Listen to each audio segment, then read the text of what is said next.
we have this great partner here who is offering up her services to us for a brief time so that we can get a chance to see her work. And then we post it on Facebook and LinkedIn, and you get a copy, and I get a copy, and everybody gets a copy, and we all share. We take advantage of the strategies that Jennifer Jesse teaches us, and we are good to go. Rosemary, you said you wanted to talk about flexibility, and we'll get to that.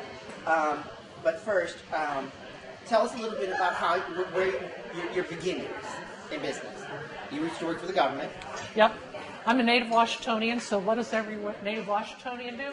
We work for the government. So I spent 16 years in the government, reached the top. I was the top woman in the government at the time, and I left because I was essential to my agency, and I was working 60 to 80 hours a week and a single parent. So putting in lots and lots of hours, but probably not feeling the benefits of working lots and lots of hours in that unappreciated. Unappreciated. I was paid a lot of money, but I had no time with my son, and he was going into school. So is that what led you to decide to go into business for yourself? Yeah, well, actually, what led me to go into business for myself, I worked several years for some major companies and some small companies, and I grew one small company from 30 million to 100 million in 2 years. What company was that? They're no longer in existence. Oh, because you're no longer with them? Exactly. UTA, that was their name, and they went up. They did go out of business 2 years after I left, which all the women applauded because I got, for growing the business, a $2,000 bonus, and all the men got $10,000 bonuses and had not brought in any new contracts. And I thought, I can do this on my own. I've been working with businesses, helping them grow high success rates. So in 2000, I started up my own business. And how do you describe it? My business helps other businesses grow. What does that mean? That's about to tell you. What we do is, over the years, I have learned with my experience what works, what doesn't work. I have an accounting background from my government years. I've helped grow other businesses, don't make the same mistakes over and over again. I've seen them all. I've seen them in several small businesses. I've helped probably over 100 small businesses in the last 20 years. Okay, so am I to assume then you're a type of business consultant? Yes. Okay. I know hundreds of business consultants. I've encountered them through the years. What makes you different? What makes me different? Right now, I am now focusing on helping businesses starting out through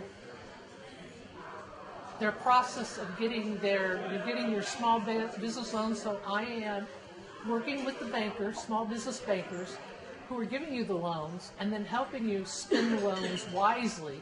So the banks don't think they're just throwing their money away, because a lot of people get a small business loan and just spend it, new furniture, new equipment, things they don't really need, not things they really need to start the business. And I can give you a long list, but not now. Who here has tried to take out a small business loan? It's next to impossible. It requires a lot of detail. Yes. And you help with putting that detail together? Yes, I do. And then, I also have made this mistake in the past, when I've taken out a business kind of loan and then not spent it on the things that improved my business. And that's what you're talking about. Yes, exactly. So you help identify the things that are going to put your business in the money-making venue rather than the money-losing venue. Exactly. And that's what the banks knowing you're working with me, and that's part of the loan agreement, is that a certain percentage of that loan goes to pay me for getting you started right.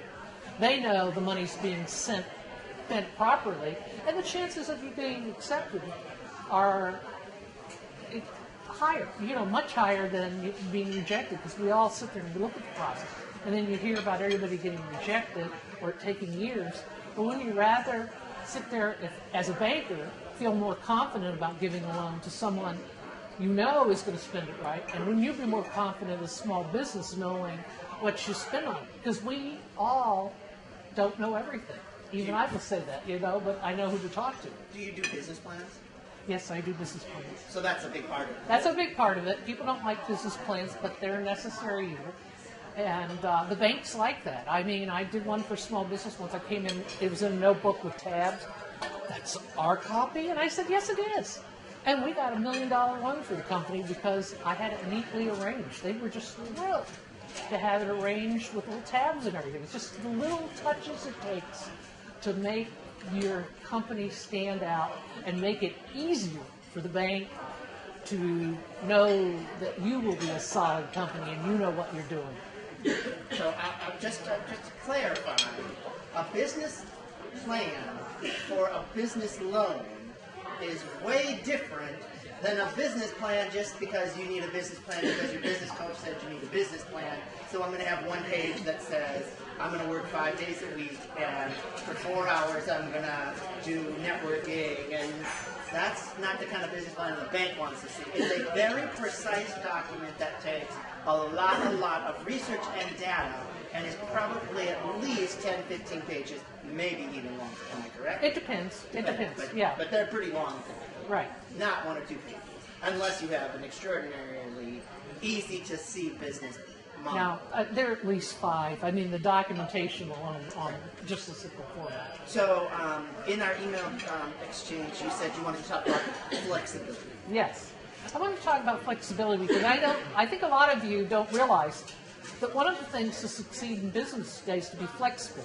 Everything is changing so fast, and if you're not changing with it, I mean, a lot of you are a little older, and we remember when we didn't have email or the internet and all that. Now there's the cloud. Gee, Jason knew who I was talking about. So, things are changing again. I mean, who here has a file cabinet with files? I don't anymore. My files are all scanned. They're all electronic. And I'm starting to get brave enough to put them out on the cloud because I'm tired of working with 2 separate computers and then having to transfer files back and forth when I travel, because I travel a lot.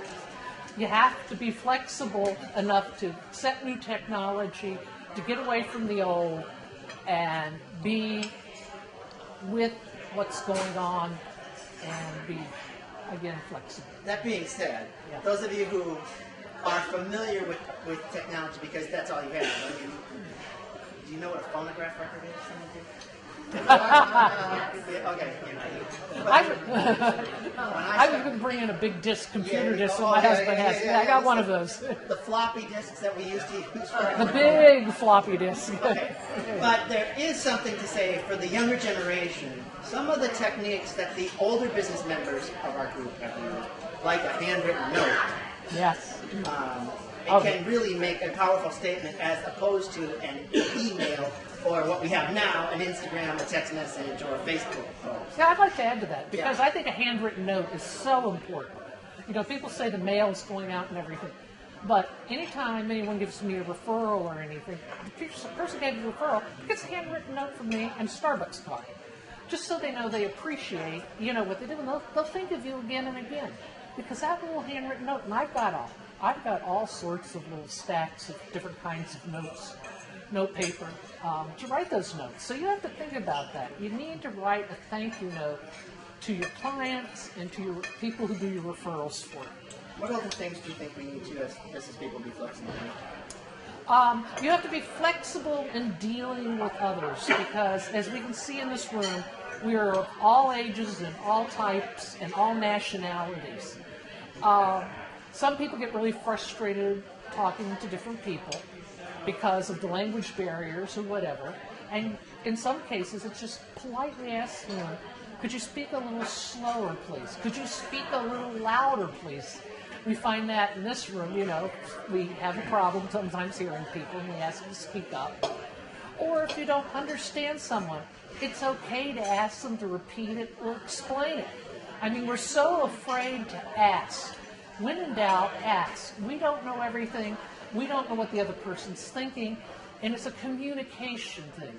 If you're not communicating with the other person, you're just talking, then you're not getting the information. So that's very important. And would you say that those kind of philosophies also resonate in your business? Yes, it does. I mean, communications is key. I was reading an article recently about some businesses that failed simply because they weren't able to go with the current trends.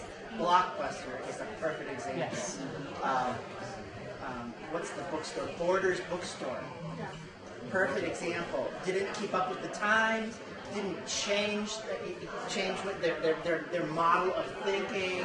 Got stuck in a rut. The U.S. Post Office is another example of a company that's working through a lot of those challenges because we don't use mail. We don't use mail. Now, who's got a question for Rosemary that I might not have asked? Yes, Mom. I want to know what type of businesses Rosemary has helped and she's actually looking for. Okay, so what type of businesses have you helped in the past, and what are you looking for currently? I have helped government contractors, IT firms. I have helped interior decorators. I have helped physical therapists. I have helped massage therapists. I have helped small storefronts that are doing yarn, specialty women clothing across the board. I have helped massive companies such as Lockheed Martin and BAE Systems. So let me go back to the first one you said, government contract. Who here would like to be a government contractor? Anybody in the room? Listen, do you know that there is a government contract job for every business represented in this list? Even you health and wellness people. However, the big place for government contracting for small business is state and local, not federal. Because we all read about the bundling and everything, and a lot of people forget that there is a lot of money in state and local. So you just got a real quick example of how Rosemary works. I talk government contractors, she narrows it right down to what you need to know. If you are putting together a proposal that, or you would like to try to work with government contractors, I would guess that you might be able to consider that as a potential customer. Yes. Because you understand that because you were with them for so long and Yes. at such a high level. And in fact, I do know that I have recommended some people to you because of that. Anybody else got a question? Marvin, help me out. Marvin was making more of a statement that in most cases the businesses' failures and successes come down to numbers and making sure that the numbers add up in the right columns, right? That's true, but the numbers for most of us mean clients. So you're looking at how many clients you need a year and know what the cost of each client is. And that way you know you have your numbers. It's say you need 100 clients in a year, and so you know you need approximately 10 clients a month that are regular. So now you know how many you have to contact and keep in order to make your numbers. But the bottom line is your numbers. And for example, if you're a small business, the IRS will audit you if you lose money 5 years in a row. You have to make a profit in one of those 5 years, and you are tagged for an audit. Real estate businesses are high risk for audit. I have been audited. Thank God for a good CPA. Just kind of wrapping it up with this thought. I am guessing that a number of people in this room, although I'm not going to ask you to identify yourself, you will know who you are running your business a bit on the seat of your pants. And what I mean by that is that you don't know what Rosemary was just talking about. You don't know how many customers you need on a monthly or weekly or daily basis. Right. You don't know what activities you have to do in order to get them. And you don't follow through on that business plan because you don't have one. I highly recommend you meet with Rosemary, discuss your business plan and your business model with her, because I know from personal experience and from seeing her work with other people that I know well, that she will be able to help you identify those things. I know for my own self that knowing the numbers that Marvin was talking about can make the difference between whether I get up in the morning or whether I stay in bed an extra half an hour. Because You know, if you've already made all your phone calls in the morning and you're done for the day because you did all your business, then hey, great. But you can make decisions a lot of times very quickly and easily because you have those kind of facts and perspectives. Exactly. You have to break it, and I think you made a good point there. You have to break your goals down to a daily basis because that makes them manageable. Because if you say you want to make $500,000 in a year and you go, oh my God, how am I going to do that? And when you say 500, you got to think, is that profit or revenue? Right. You know, there's a big difference between a 500,000 profit and 500 in revenue, because your 500 in revenue could be eaten up in 500 in expenses. And that's another area where I can help you, is keeping the expenses down or knowing what you can take as expenses that manages all that out, because your bookkeeping is different when you're running a business as opposed to working at home and doing your regular. Let's ask this question to the group. Who here knows what their closing ratio percentage is? You even know what I'm talking about? That means every time you get in front of someone, what is your success of closing the sale? Mine is 85%. Right? So every 10 people I talk to, 8.5% will do business with me. 8.5 of them, right? Knowing that kind of information or identifying that is all something that you can help them come to those conclusions with. Am I right? Right, and the other thing is, it's the personal part of that.